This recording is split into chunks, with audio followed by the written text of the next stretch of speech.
You're listening to the Dillo's Dojo podcast, hosted by Dillon Dillo Smith, Midwestern Ontario one and only MMA podcast, where we interview MMA fighters and voice actors like Sergeant Frank Woods. What's up, everybody? It is Dillo, and welcome to another episode of the Dillo's Dojo podcast. This is episode 55. Today, we've got a couple things to talk about. We have some Dana White's Contender series, the Tough 91, Jesus Christ, the Tough 31 finale, UFC 292, all that great stuff. That'll be in the second half of the podcast, however. I actually wanted to spend maybe like 10, 15 minutes of the first half of the podcast to kind of just talk about a situation that's happening. It's still combat sports related, but it's YouTuber influence boxing, and I kind of wanted to talk about the promotion of a upcoming influencer fight that's happening. But before I get into that, I just wanted to actually dedicate just a moment of the podcast to one of my favorite comedians who just recently passed away. He wasn't a very well-known comedian. He was more of like a Twitter comedian, but I loved this man's humor. This guy was funny as fuck, despite all the challenges that God had thrown at him and gave him in his life. He basically just laughed and just brushed it off and continued on. And his career was just starting to really, really take off. He was achieving some of the things that he really, really wanted to do.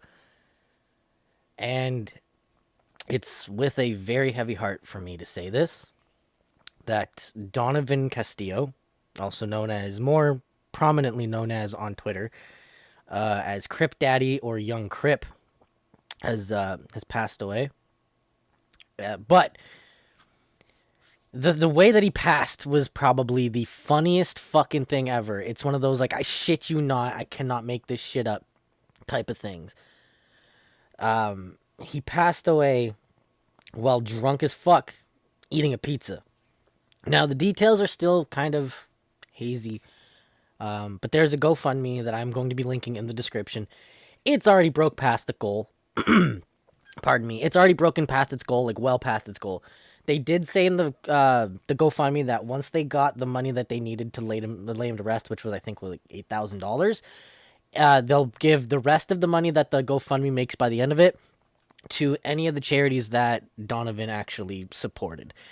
So the GoFundMe, last I checked last night, I'm recording this on Wednesday morning, I checked Tuesday night, it was at like 20,000 USD. So I don't know what it's at now. He had a very prominent fan base. A lot of people loved him, cared for him. A lot of big creators loved him, cared for him. He was actually just recently in a JonTron video. So like he was starting to really make big moves in the YouTuber community. And just, yeah, just very unfortunate. But he did have a degenerative disorder, like a muscular degenerative disorder, where he was in a wheelchair. He couldn't really walk or move or anything. He could talk, and he had the wits of a fucking god, but he was bound to a wheelchair. So some are thinking like maybe the drinking, the alcohol kind of just slowed his muscles down even more, and he like choked on the pizza or something like that. I don't know. Like I said, details are hazy, but I just wanted to offer my sincerest condolences to Donovan's family at this trying time, and honestly, my heart is broken hearing about this news. It genuinely is with a heavy heart that I'm like saying this shit. I didn't ever want to say this. We all knew it would be coming because of the disorder he had, but like not like this. Not this early, not at the time that it happened at, not the way it happened. None of us were expecting that. But anyway, moving on. So, I know a lot of you are probably like, "Oh, I wonder what he's going to be talking about when it comes to the influencer boxing." So recently, it was announced that KSI will be taking on Tommy Fury for the Misfits Cruiserweight belt. He'll be putting his Cruiserweight belt on the line against 9-0 Tommy Fury, who recently just, beat Jake Paul in a very close decision. This is slated to be October 14th. Now, the co-main event, or the double main event as they call it, it's Logan Paul versus MMA fighter and phenom grappler Dillon Danis. Now, this would all be said and like great. A few things before I get into the actual controversy. Dillon Danis is notorious for pulling out of fights.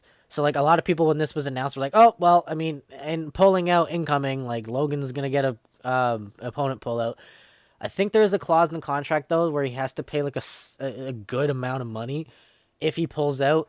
And Logan Paul has Mike Perry as a backup. So if Dillon Danis pulls out, he will be getting a much better opponent that will probably actually beat the fuck out of him.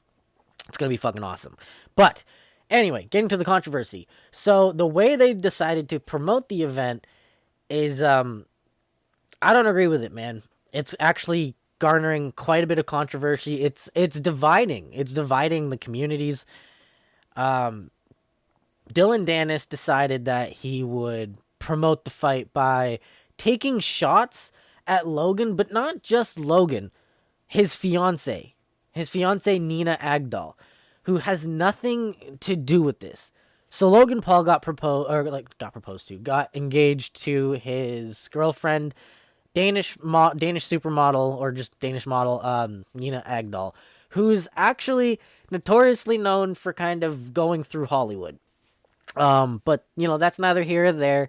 You know, if he's happy with her, he's happy with her. They're slated to get married, that type of thing. Dillon Danis, on the other hand, has been spending the better half of a week in like maybe 2 or 3 days, almost a week and a half. I think almost a week and a half of just taking shots specifically at Nina. Taking shots specifically at his fiance. Not Logan, just at his fiance. He'll bring up Logan every now and then, but the shots are being aimed at Nina. So I have a problem with this. I've always had a problem with this when it comes to like promoting fights, whether it be boxing, kickboxing, MMA. My biggest issue, because when it comes to WWE, we know it's scripted, so like whatever, you can fucking say whatever you want. But when it comes to like these actual fighting sports, when it comes to like genuine combat sports, I don't like when family, like wives, kids, parents, grandparents, cousins, I don't like when they're brought up. They're not involved in the fight. Your opponent is the guy that you're scheduled against. Like, attack him. I know it's just, it's Dillon's way of getting into his head, and I think it's a very skeezy and disgusting way to get into his head. And he's still going to this day. Like, as of recording this, he's still uploading pictures, tweets, just you name it, and threatening to post this one picture that would like get him kicked off the card, and him and Logan and Nina would potentially split up, like just some stupid shit. And it's really just disgusting, slimy, scummy, and I wouldn't expect anything less from a fucking scammer. Now, I want to preface this because I know at this point in the podcast, if you're still listening, you're probably like, fuck this guy. He's a Logan Paul dick rider. I'm not. I hate the Paul brothers more than the next guy. The thing is, like, I have to preface that. I can't preface that more than enough. I hate Logan. I hate his little brother Jake. They're both fucking slime balls too. But, like, Dillon's on the same level of slime baggery as those two, and he's just taking it up another level by literally attacking someone who's not even involved in the fights. She's just your opponent's partner. Like, as far as I'm concerned, when it comes to fight promotion, family should be off limits. Like, partners should be off limits, children should be off limits, family in general should be off limits. You're not fighting the fucking family. You're not fighting the fucking family at all. Just because they're fans of them and, you know, they're supporting him doesn't mean you're fighting the fucking family, dude. You're fighting his corner and you're fighting him. You're fighting his coaches and you're fighting him. You're not fighting his fucking model girlfriend or wife. You're not fighting his fucking kid. You're not fighting his mom. You're not fighting his dad. You're not fighting his brother. You're not fighting his cousin. Like, I don't get why people have to bring up family. Doesn't really fucking make sense to me. To me, it's like a very slimy thing. I just don't agree with it. I don't agree with it at all. And, yeah, I just, like, this whole week, me seeing Dillon Danis kind of just do what he's doing, it makes me feel rather disgusted. Honestly, it makes me feel rather disgusted in him. And I never really wish ill will on people much, but like I hope that he pushes Logan to like hire people. And I hope that like Logan ends up getting his shit pushed in or almost killed by like people Logan hired or people that like associate with Logan, because like the shit that he's doing, like he's deliberately trying to split them up. He's like actively calling his fiance a whore and just completely just attacking her. Like 90% of this promotion has been him basically calling Logan's fiance a fucking whore and posting scantily clad photos of her with like other celebrities and shit like that. Like that's literally all his promotion has consisted of, and it is some of the most disgusting shit I've ever seen. But even more disgusting is the reaction from like a good portion of the community, whether it be MMA or YouTube or boxing. A lot of people are in support of Dillon Danis, mainly because Logan Paul's a scammer. Logan Paul did the Suicide Forest. Look, man, he made his amends for the Suicide Forest. And yeah, I don't fucking like Logan Paul because he's a fucking scammer and he won't make amends for that. But like Dillon Danis is a fucking scammer too. He knowingly gets involved with crypto schemes, knowing that they're fucking scams or not caring that they're scams. And then when he finds out that they're scams, he just moves on to the next one. Doesn't apologize, doesn't reimburse, doesn't even acknowledge it. He just moves on like nothing happened. Pulls the rug out from under you and just moves on. He got exposed by YouTubers that literally made a crypto scheme for him to scam. I say this with quotes. You can't see it because, you know, it's an audio, but air quotes like scam. And he went for it. He went for a fake crypto scam. He's an idiot. He's a fucking idiot. He's a scammer. He's a scumbag. The two of them are literally terrible people. And you shouldn't be hyping Dillon up because Logan did the Suicide Forest or whatever. Honestly, you shouldn't be hyping either of them up. They're both terrible, terrible people, and you should be leaving fucking Logan's fiance alone, bro. I don't care if she chose to like associate with Logan. She has nothing to do with the fight. She's doing her own thing with her own career. Leave her the fuck alone. Like the shit that's going on is disgusting. And the reaction from the community is disgusting. Like, most of the people that I see are in support of Dillon Danis. Everyone's hyping him up like he's this superhero. It's fucking disgusting. It's slimy. Even some of the YouTubers that I've watched, and that I do continue to watch, are hyping him up as, like, this fucking superhero. It's disgusting. Like, do y'all hate women that fucking much that this fucking disgusting slimebag scammer attacking someone's fiance because she was promiscuous trying to go around Hollywood? Because honestly, let's be real here, that's how women have to get around Hollywood. That's how it forever will be with men on the fucking top. And I'm not trying to sound like a feminist because I'm not, but that's the dark, disgusting reality of Hollywood, bro. Like, man, come on, just leave her the fuck alone. Yeah, she's a whore, sure, but like, she's not involved in this fight. You're not fighting her. She doesn't deserve these strays. And the community reaction, bro. The community reaction is just so disappointing.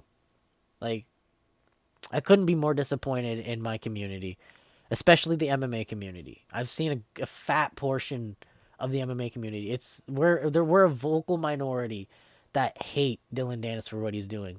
The rest of everyone that I see are hyping him up like he's this fucking god because of what he's doing. Like he's this hilarious mad lad. I'm disgusted. I'm disgusted in my community. I'm disgusted in the YouTube community. I'm disgusted in Dillon Danis' actions. I'm kind of actually disgusted in Logan Paul's actions because he hasn't really actively tried to defend his wife at all either. I'm disgusted in everyone all around. And if you think that Dillon Danis is a cool dude for what he's doing, I'm pretty fucking disgusted in you too. And if that offends you, and you don't like that, well, then that's cool. You can click off, and I don't care, because I don't need somebody that disgusting listening to my shit, bro. I don't need you associating with me if that's what you think is cool, man. Attacking a fucking woman and calling her a fucking whore and harassing her. Like, literally harassing her. Legally, in the sense now, harassing her. because you can't promote a fight where the shit and you're scared to actually fight. Fuck you, Dillon Danis. No, you're not going to listen to this, but fuck you, Dillon Danis. You're a fucking scumbag fucking piece of shit. You're a garbage ass fighter, a terrible grappler because a nightclub bouncer choked you the fuck out and made it look easy. You have a chinny fucking chin. Anthony Taylor almost fucking knocked you out. Logan Paul's gonna dust you if you even make it, you pull-out merchant. Go fuck yourself. Anyway, with that being said, here's a message from my lovely sponsor, Dubby, and we'll be getting into UFC in a bit. Let's do it. Before we get into the podcast, I just want to talk to you guys about my new sponsor, Dubby. What is Dubby? Dubby is a powdered energy drink that is actually a clean energy drink that's made to give you a focus with no crash or jitters or any angst that the other energy drinks on the market give you. They're also made with no maltodextrin fillers. They don't use any artificial dyes or any coloring, anything like that. And on top of that, Dubby contains vitamins, amino acids, nootropics, and caffeine that keeps you going. And on top of that, it's gluten-free. So if you're worried about your gluten intake, it's okay. These guys got you covered. And if you're worried about it coming out of a facility that's not FDA approved or FDA inspected, these guys, they're doing it legit. Their product's made in an FDA inspected facility and their product is FDA approved. So if you want to try any of these awesome flavors, because let's be honest, I'm about to tell you this, their flavors are all unique. You're not going to find a flavor anywhere else, only here at Dubby. So if you want to try 3 of their awesome new flavors in a starter pack with your own mixer cup, go on their website, pick the starter pack. It's $14.99. If you want to get 10% off of it, use Dillo's Dojo at checkout. That's DILLOS at checkout for 10% off. Once again, I want to thank Dubby for sponsoring the podcast. Anyway, enjoy your Dubby drink if you manage to use my code. Let's get back to the fights, folks. All right, we're back. So, to start things off, because honestly, 292 is where the tough 31 finale is happening, obviously. That's what happened. To talk about the coaches, it doesn't sound like they're going to be fighting anymore. I said last week that it sounds like that they might fight, or, there's been, a little bit of runaround by Conor McGregor. But, yeah, it's not sounding promising anymore. He still hasn't entered the USADA pool. Conor's also making excuses saying, no, they don't want me to do December, all this bullshit. Chandler's come out and said that he doesn't think that Conor wants to fight. They don't want the fight anymore, which is kind of weird. Like, don't build it up and, like, build up the whole season as, like, these guys are going to fight at the end of it and then have him stare off and nothing happen. Like, the fight just not, solidify. I just don't like that. I don't like that. I don't know, man. I don't like how that is. Doesn't sit right with me. Shit's not going. I don't know. Shit just doesn't sound right. Conor's refusing to enter the USADA pool. That's kind of fishy to me. I don't know, man. That's just kind of weird. But UFC 292 happened this past weekend. I actually had the whole weekend off because it was my anniversary weekend, so it was fucking awesome. I actually got to watch the whole card. It was really nice. The first fight of the night, holy shit, Marina Moroz versus Karine Silva. Holy fuck, man. It was a great fight, but once it got to the ground, Karine Silva, it was just her game. They got back to the feet. Time was running out. Like, I mean, running out. And Marina Moroz gets caught in a guillotine as she's, like, taking Karine to the ground. And with 1 second left on the clock in round number 1, she forces the tap, Karine Silva, and gets the dub. It was fucking awesome. It was crazy. And then if that wasn't awesome enough, Natalia Silva beat the living dog shit out of that racist girl. That fucking racist fucking Cody. No, wait, not Cody Durden. Is it Cody Durden? No, Tony Kelly. Fucking Tony Kelly's girlfriend, Andrea Lee, got the shit kicked out of her. Literally all aspects of the game. On the feet, she was outstruck. Fucking on the ground, she was outmatched. Out fucking strength. And yeah, just 30-27 on all boards. Easy dub. Easy dub for Natalia Silva. And then, to cap off the early prelims, we had tough alumni Andre Petrosky versus GM3 Gerald Mearshart.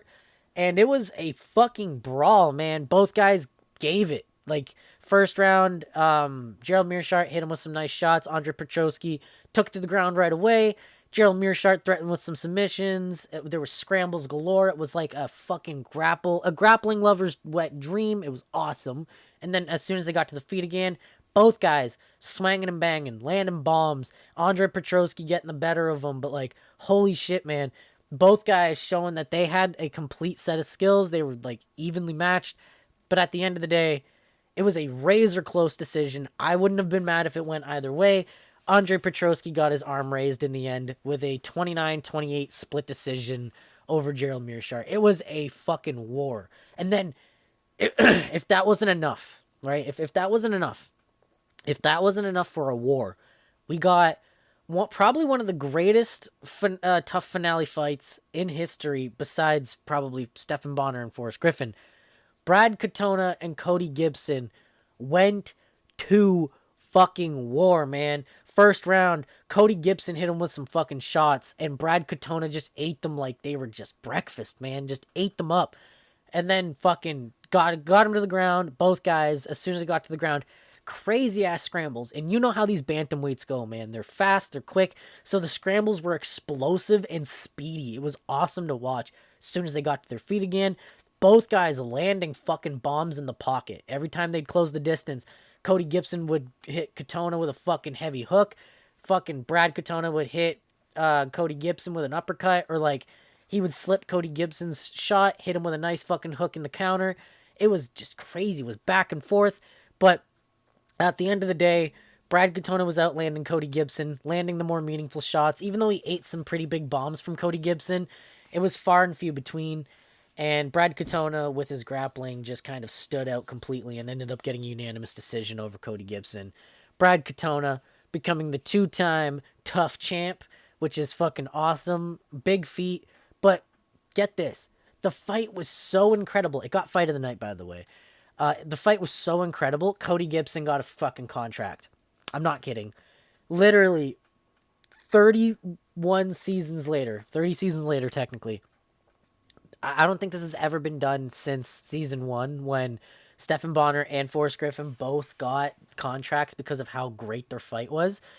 That happened. Not in the cage. It wasn't a decision that was made in the cage, but like at the press conference, Dana was like, "Hey man, that kid still got it. He shows he wanted to be here. That was an incredible fight. You know, we might actually offer him a contract." And then enough of us kind of made a big stink about it that Dana was like, "You know what? I'll give the kid a contract." So it's confirmed Cody Gibson's in the UFC because that fight was incredible. He showed he was a fucking dog. Katona showed he was a dog. Like, it was insane. And then that wasn't it, man. I told you, I think told you guys last week, the Tough 31 finales, gonna be incredible fights. Like I said, the bantamweight one was gonna be incredible because Cody Gibson hates Brad Katona. Brad Katona's just here to bring it. But then this next one, the lightweights, Kurt Hollabaugh and Austin Hubbard, both guys are fucking dogs, bro. But holy shit, back and forth fight. But it was very clear from the start that Kurt Hollabaugh was the better guy. He was landing heavier shots, man. Like, when Kurt Hollabaugh landed, it didn't look like it stunned Hubbard, but like it would snap his head back, and like over the crowd in the camera, you could hear the smack every time he'd land clean. And just once it got to the ground, Kurt Hollabaugh was just outmanning him and ended up getting a triangle choke to kind of force the tap. And that was it. That was all. Kurt Hollabaugh in the second round, man, gets the triangle choke to become the Tough 31 lightweight champion.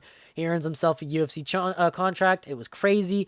And if that wasn't enough to like appease your bloodlust, next we had RoboCop, or MMA Twitter's favorite nickname for him, Robo-Obama, because he kind of looks like Obama. He's a Brazilian Obama. Gregory Rodriguez versus Danis Tallulin. And this fight, man, it was great. Danis Tallulin landed some heavy leg kicks on the feet. So did Gregory Rodriguez. But then Rodriguez took it to the ground. Got like, I want to say like half guard. Maybe he got a mount. I can't remember. But he just landed some fucking elbows. These elbows were brutal. So brutal, in fact, that they knocked Danis Tallulin out cold. I'm not kidding. Like, he was out cold. Stiffened, eyes rolled back, out cold. Not, like, defending himself and just kind of, like, stunned. He was out cold. Gregory Rodriguez gets the first round knockout on the ground with some of the most vicious elbows I have seen in a fucking while. And you know me, man. I love elbows. I don't know why, man. I love elbows. For some reason, just seeing somebody land an elbow knockout, it's so satisfying. And it's like mind blowing. It's like, whoa, holy shit, what the fuck? But yeah, great knockout. Incredible performance by Gregory Rodriguez. That leaves us with the last preliminary fight before we move on to the pay-per-view. Brad Tavares versus Chris Weidman. Chris Weidman returning after like a 1.5 year layoff because he snapped his leg from checking leg kick. He's been off for a while because he's been healing. He's been kind of rusty, and it kind of showed. Brad Tavares just every step of the way. It wasn't that Chris Weidman wasn't out of the fight, but Brad Tavares was just out striking him, and then on the ground, he was threatening like heavy shots, elbows, cutting him up. I'm thinking either Weidman needs to start picking better fights, or he needs to retire, man. He needs to leave the UFC, go to like a B League, or retire, because he just looked slower. I mean, it could have been because of his legs, but like he just looked slower. His one leg that he broke clearly still wasn't fully healed because he was kind of hobbling on it. Maybe he was just worried. He was just out of touch, man. Brad Tavares was just a step ahead every step of the way. He wasn't completely dominant, but he was dominant enough to get a 3-0 sweep on the judges' scorecards. He got a 30-27 unanimous decision. And like, I don't know, man. The performance was like really unlike Chris Weidman, that even Dana in the press conference in the post-fight press conference said like, I love you, Chris, but like retire, please. Know when to retire, because that's a problem in this sport. A lot of these guys don't know when to retire. They continue and they continue and they continue, and then the worst happens, man. Like it happens a lot, and a lot of these guys don't know when to quit. Sometimes they'll move on to like boxing and shit like that, and they'll retire from one combat sport to move on to another full contact combat sport. And I don't know, man. It's just, it's heartbreaking. It's heartbreaking because Weidman's a legend. He's the guy who dethroned Anderson Silva. And he was a promising middleweight champion for a long time, man. Luke Rockhold was the only guy to fucking, beat him and kind of just hurt his pride. And it was like, there was going to be a promising rivalry between them, but it never really like surfaced. And then Weidman had like so many different setbacks. Like he lost to Yoel via that like brutal knee that split open his head. And I don't know, man, Weidman's career has just been kind of upsetting, in the past like 8 years since that happened. So I don't know, man. Maybe he should retire. But that was it for the prelims. We have the pay-per-view up next, which starts off with Pedro Munoz versus Marlon Vera. Cheeto, the whole fight, man. Pedro Munoz was just throwing in volume, landing, but Cheeto, man. Cheeto was just a step ahead every goddamn second.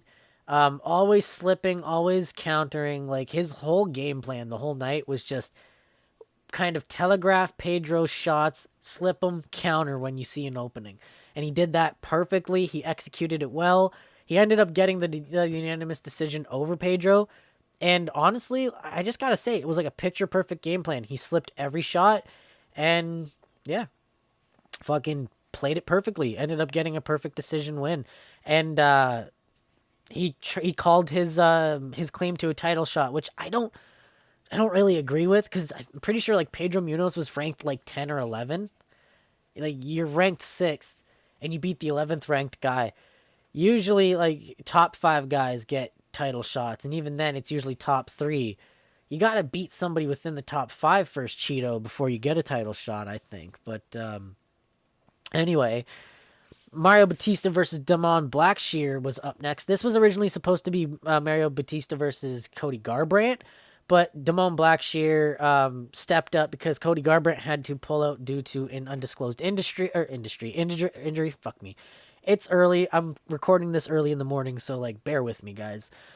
But yeah, Damon Blackshear stepped in, being an absolute G, wanted to break the record for quickest turnaround and a quickest turnaround win, which currently, like I said, Hamzat Chimaev has with 10 days. Unfortunately, he was unable to do it. Damon Blackshear put up a damn good fight, but Mario Batista just was clearly the better guy in every respect of the way. Like, was more incredible on the ground, more explosive, landed more on the feet, landed more clean on the feet. Just ended up getting a unanimous decision win over Damon Blackshear and just kind of, ruining his hopes of breaking the record. But still, absolute gangster move by Damon Blackshear nonetheless. Stepping up on 7 days fucking notice after he just fought on the card before. Like, that's insane, man. That's insane. Not even Terrence McKinney wanted to do that. And Terrence McKinney won, I think, in faster fashion than Damon Blackshear did. So, I don't know, man. Just absolute gangster shit. And if that wasn't enough, this was the fight I was excited for. I was excited for the main event and the co-main event, but like this one I was excited for. Ian Machado Gary versus Neil Magny. This wasn't originally supposed to happen. It was supposed to be Ian Gary versus Jeff Neal. Jeff Neal had to pull out due to an injury, though, and so Neil Magny stepped up. And honestly, it was just supposed to be like your typical fight, whatever. But in the lead-up, during fight week, in the one of the pre-fight press conferences when they're doing like the one-to-ones with the fighters, Neil Magny said some shit that kind of triggered Ian Machado Gary as a father and kind of triggered me as a father. So Neil Magny, talking his shit, doing his trash talk, said that he was going to put a high school level beating on Ian Gary like he does his kids. Did you catch that? That was quote for quote what he said, by the way. Did you catch any of that? Has anyone heard anything wrong with what he said there? Because I will repeat the quote and then I will break it down. I want to give you guys a moment before I do that, because Ian Gary caught it right away and was like, "Whoa, hold on, let me let me listen to that back. Maybe I didn't hear him right." No, word for word, he said, "I am going to put a high school level beatdown." You know those high school level beatdowns. That you put the like respect into somebody. I'm gonna do that to Ian Gary like I do that to my kids. It's literally what he fucking said. So, Ian Gary, after hearing this the second time, mind you, Neil Magny just admitted to abusing his kids. Now, I'm one for like disciplining your child. A spanking here and there isn't abuse in my opinion. Like, it's not incessant. You're not putting the fear of God in them. A slight little tap on the hand when they're trying to touch something to tell them, no, don't touch, isn't abuse. But like, what he just implied, a high school level beatdown that he does to his kids. Has anyone ever been in a high school fight? I have. I've seen them too. I don't think those types of beatdowns are legal to do to your kid. You're as a grown-ass adult. You know what I mean? Like, I've seen dudes boot fuck people with steel toes. I've seen people throw spinning back fists. I've seen people throw people down and dunk them on their heads. I've fucking done that to a kid or two. I've been fucking chinned.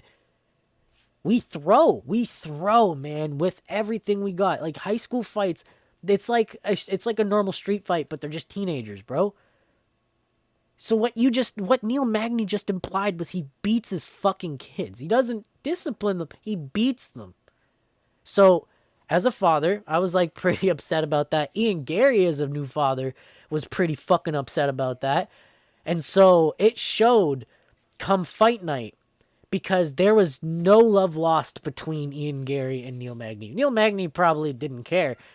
Ian Gary, though, did not give a fuck about Neil Magny. He beat the living shit out of Neil Magny on the feet, just fucking pieced him up, fucking leg kicked him into oblivion to the point where like Neil Magny couldn't stand on his legs anymore, and he could have finished him several times, had him hurt, hit him with some nice shots on the chin that had him hurt, could have finished him.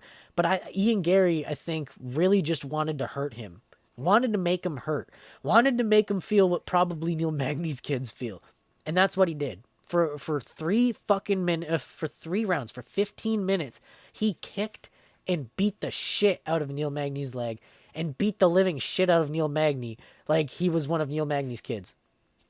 It was so satisfying to watch. And after every round, because let's be real, Ian Gary beat the fuck out of Neil Magny so thoroughly. He won every round. Almost every round was a 10-8 for him. In one judge's eyes, it was every round was a 10-8 for him. I'm not kidding. By the end of the fight, the scorecards read 30-26, 30-26, and 30-24. That's how fucking bad he beat the shit out of Neil Magny. And I don't care what you say. Like, you can say, oh, yeah, well, he couldn't finish Neil Magny, and Neil Magny was literally finishable. Like, that's bullshit. He's a garbage fighter. Nah, man, I think Ian Gary was making a statement. I think he wanted to put the hurt on Neil Magny. I think he wanted Neil Magny to suffer for his comments. So, yeah. It was really fucking satisfying. Really fucking satisfying. To speed this up, though, let's move on to the women's strawweight fight. This one wasn't really much to talk about. Zhang Weili just took Amanda Lemos down at will and just fucking beat the shit out of her. And I mean beat the shit out of her.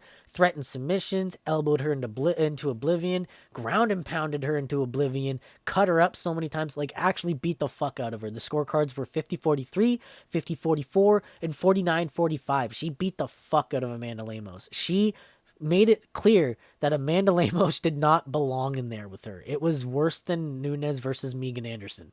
That's how bad the beatdown was. But you guys want to hear about the knockout, the bantamweight main event.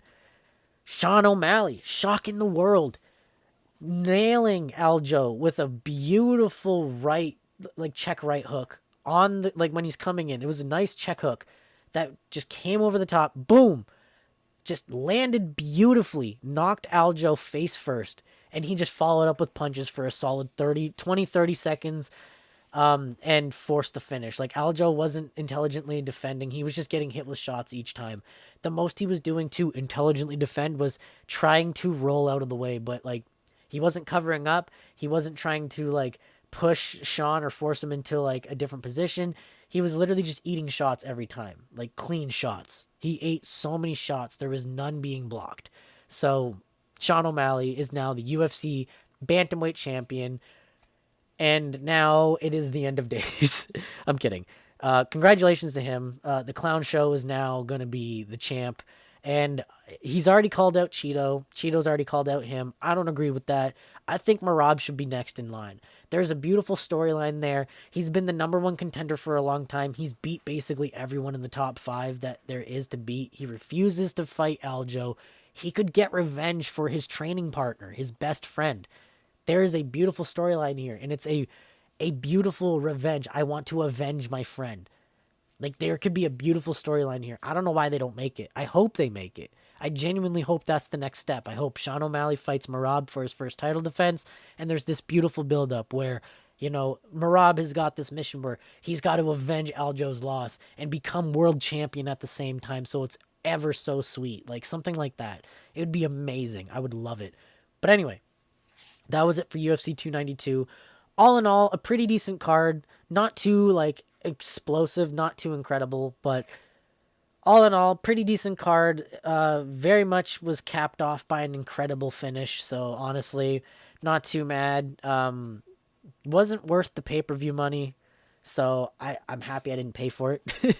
But yeah, just not a bad card, honestly. But next week, we've got Holloway versus TKZ. We'll talk about that in a bit. I wanted to talk about Contender Series last night, because this was originally supposed to be 5 fights, but last minute, there was supposed to be a,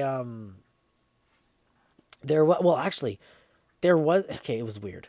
All right. Let me actually explain. So, it was supposed to be a flyweight fight on here between Edgar Cherez versus Felipe Dos Santos, but Edgar Cherez was pulled off the card to fight Tatsuo Taira on UFC 290.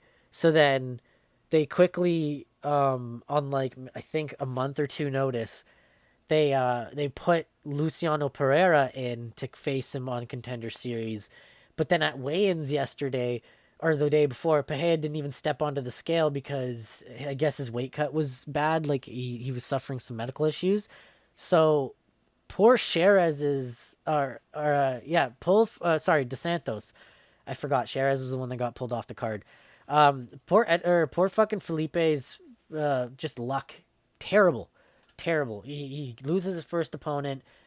Prepares for a second opponent, has this chance, and then gets the chance completely ripped off the card. I don't know. I think Luciano Pereira is probably going to get a fight in the UFC just to make it up for him, or maybe he's going to be put on another Contender Series card. I don't know, but still, just very, very bad luck, in my opinion. But anyway, that was it for the background. How it went, though, to start things off, we had a featherweight fight between Luis Puello and Robbie Ring, which ended very quickly with a beautiful finish where Luis Puello just fucking beat the shit out of Robbie Ring on the ground, landed some beautiful knees to the body that actually crumpled him over and opened up the punches to kind of lead to the TKO. And like even the commentators, I think it was Paul Felder who was doing it last night. He even said, he's like, I don't know why more people don't use the body, like the body knee. It opens up a lot more opportunity, and it hurts. It hurts. It crumples someone if you hit them right, because it's legal. You're not hitting to the head. Knees to the body on the ground are legal. Like, you can do them. So I don't know why more people don't use them, especially when you're in like a side control position. You're hitting them right in their fucking kidneys or something. Like, you could fucking hurt them bad. Like, you could really do damage. So I don't know why nobody uses them a lot more. But Luis Puello, very much showing that he deserves a spot in the UFC. Gets a first round TKO of Robbie Ring. Next fight was a women's strawweight bout between Josefine Lindgren Knudsen, a famed Swedish kickboxer, up against Isis Verbeek. And this was just all Josefine from start to finish. Right from the bell, Josefine lands a beautiful lead high kick that has Isis stumbling. But instead of, following up with punches or trying to land a different kick or something, or trying to open up the head to finish it, what does she do? She clinches up and allows Josefine to recover. And then this was the story of the fight. She had many chances to finish Isis Verbeek so many times. But instead, Josefine chooses to clinch up or grapple up and force the recover. She still dominated those exchanges, but like, she really showed that she just doesn't have a good fight IQ when it comes to MMA, when she has to get used to like the whole works of like everything. But the next fight, because like that fight was a stinker. I was at work last night watching it. I decided to like walk away halfway through. I was like, I'm not watching this. But the next one, this one I had to sit there and watch. I had no customers come in, so it was awesome. And I just sat there watching this in awe. It was a back and forth fight between Kike Brito and Obon Elliott. Obon Elliott just eating shots. First round, he hit Brito with some nice shots, got to the ground, fucking landed some nice ground and pound, really threatened the round. Like, he won the round. It was clear that Elliott ended up stealing the round with his ground game in the first round. But then the second round, Brito had him hurt. Like, I mean hurt, had him stumbling. Both guys were kind of exhausted after a grappling exchange, but Brito had him hurt, stumbling, wobbling on the feet, and he just ate every shot and swung back and just bit down on the mouthpiece and recovered. Third round, it was all Obon Elliott. On the feet, he outstruck Brito, got to the ground, outstruck Brito, ended up getting the majority decision once it came to the scorecards, so Obon Elliott won the fight. But holy fuck, what a fight was it. It was back and forth. Obon Elliott showing that he is a dog and has heart and just deserves to be in the UFC despite like how close that fight was, man. And like beautifully leading us into our middleweight main event where Zachary Reese in like 74 seconds clinched up the armbar in a grappling exchange and forced the tap of Israel's Eli Aronov. And not all four. Josephine was kind of like, she did not get a contract, but Puello, Elliott, and Reese all got contracts, rightfully so. Elliott, he was kind of on the fence about. He even said that he's like, I was kind of on the fence about you, Elliott. Like, it was a great fight. You showed that you had heart, but like you almost got finished there. But I think the fact that like He showed heart. He showed that he wants this, that he's going to stay in the fight. I think that's what earned him the contract. And I can't wait to see Obon Elliott in the UFC. The dude shows he's got heart and he can eat. He can eat shots. So I'm excited. Anyway, moving on to the fight night. I'm not going to talk about the prelims because there's really nothing much to talk about on the prelims. Nobody of note except for like maybe Song Kanan, Chidi Njoku. Yeah, it's basically it. Those are the people that I care about.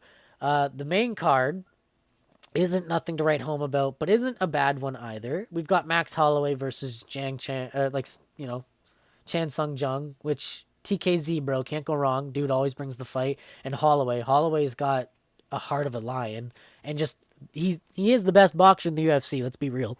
But the co-main event is Anthony Smith versus Ryan Spann 2. And then we have a featherweight fight between Giga Chikadze versus Alex Caceres. I feel like we haven't seen Chikadze in like a year or two, bro. Like, it's weird. I feel like we haven't seen Chikadze in a while. But, and then in the bantamweight division, we have Rinya Nakamura versus Fernie Garcia. And then a women's flyweight bout between Erin Blanchfield and Talia Santos. Talia Santos, I still think, should be the women's flyweight champion right now because not around this time, but at last year's Singapore card, I think she kind of edged the scorecards against Shevchenko, but Shevchenko being the champ and being the favorite, I think the judges kind of favored her. It was a razor close fight, so I'm not going to scream robbery, but I still think she should have been the champ. She showed that she could beat Shevchenko and showed that Shevchenko is beatable. There is a game plan to beat Shevchenko, which kind of showed in the Alexa Grasso fight, who like squeezed so hard that she made Valentina Shevchenko's chin white as a ghost, but the rest of her face was red. And then to kick off the main card, we have a heavyweight fight between Parker Porter and Junior Tafa, which is going to be fun because they're just big, tubby guys that love to bang. And why not? Like, why not? That'll be fun, right? But all in all, it's going to be a great card. It's starting at like fucking 5 in the morning, though. Prelims are starting at 5 in the morning Eastern Standard Time for us here in like the East Coast in North America. It is brutal. It is brutal. I know what you fucking crazy ass Australians and UK fans feel now, man. God, man, I have to get up at 8 just to watch the main card, man. And like, I'm sorry. I'm not waking up to watch the prelims at 5 a.m. I have to work that day. I work night shifts. So I'm trying to get enough sleep as is. I'll sacrifice some sleep for the main card. So I'll be up at 8 to watch the main card, of course, because it's going to be on Fight Pass. So I don't have to fucking fight with any streams. But yeah, I'm not waking up at 5 a.m. to watch a Singapore card. Fuck that. Fuck that. But it's going to be a good card nonetheless. So definitely the main card will be worth it waking up for. So at least there's that. But anyway, that's it for this episode. Hope you guys enjoyed it. I'm sorry. I am stuffed up. I'm also just still waking up. But I hope you guys enjoyed the episode. Yeah, again, Dillon Danis is a piece of shit. UFC 292 was bonkers, especially with the finish at the end. Dana White's Contender Series this week was kind of lackluster, especially since we were down one fight. And honestly, between you and me, even though she kind of showed that she doesn't have good fight IQ, I mean, you've allowed fucking Andre Sukumta in the fucking UFC, and he's got terrible fight IQ. So I mean, kind of give her a shot. But yeah, Dana White's Contender Series was kind of lackluster this time. Brad Cantona and Kurt Hollabaugh are your Tough 31 champs. And this weekend, we have Max Holloway versus TKZ in what's guaranteed to be a all-time classic. That's probably going to end up with Max Holloway finishing TKZ, but still, nonetheless, I'm excited for it. So anyway, I will see you guys in the next episode. Hope you guys enjoyed. Anyway, enjoy the rest of your week. Peace out, guys. You've been listening to the Dillo's Dojo podcast. Keep in touch with Dillo on his social media at Dillo Ross on Twitter and Dillo Ross on Instagram.